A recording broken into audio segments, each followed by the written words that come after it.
What's up guys, Mr. Vivarium here. Today we are at Parkway Gardens and I'm going to give you my top 3 low-light houseplants. So the first plant we have here is known commonly as the ZZ plant. This is a great low-light plant simply because it is one of those set 'em and forget 'em kind of plants. As long as you have somewhat of a light source coming in your house, you can grow this plant.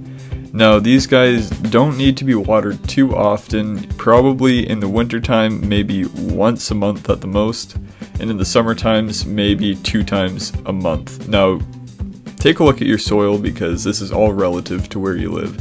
Now this plant is going to want to get fertilized maybe once or twice a year. They are not picky in the slightest. Now they are one super easy plant, super easy to propagate too. If you have the patience, just pull off a leaf, stick it in the dirt, and you'll have a new ZZ plant coming up in about 2 months. So here we have the genus Sansevieria, also known as mother's-in-law tongue or the snake plant. Now there are about 70 species in this genus as well as many cultivars, so you got a lot to choose from. Now this plant does require slightly more light than the ZZ plant does, but it is way tougher in the sense of abuse.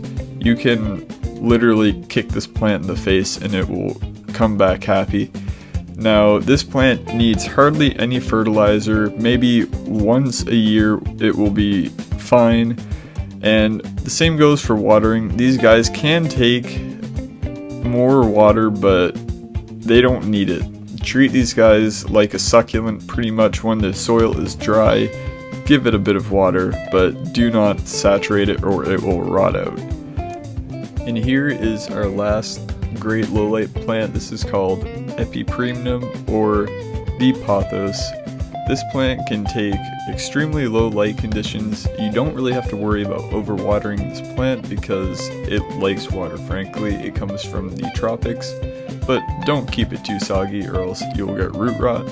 Now you're going to want to give this guy a feed every month with a nice liquid fertilizer, and you'll be happy for a very long time with this plant.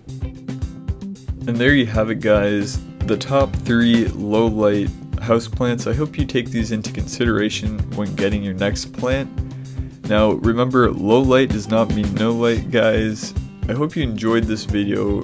Be sure to hit the bell notification and subscribe button if you haven't already, and if you liked the video, give it a thumbs up. Till next time guys, God bless.